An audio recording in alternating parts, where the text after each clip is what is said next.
ای خدایا این وبا را از سر ما دور بکن، این همه رنج و عذاب را از بر ما دور بکن.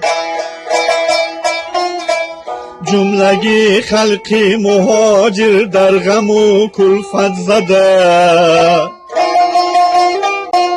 ای خدایا مشکل خلق غریب آسان بکن.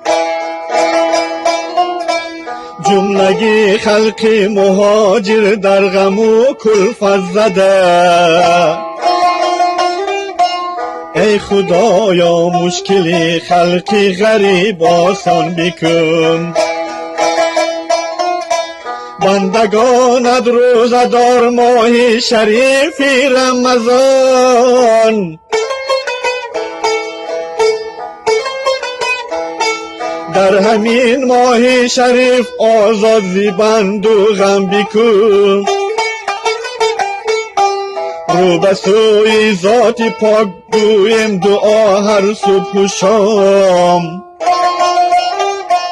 ای خدایا مشکلی هر بنده را آسان بکن. رو به سوی ذات پاک گویم دعا هر صبح و شام،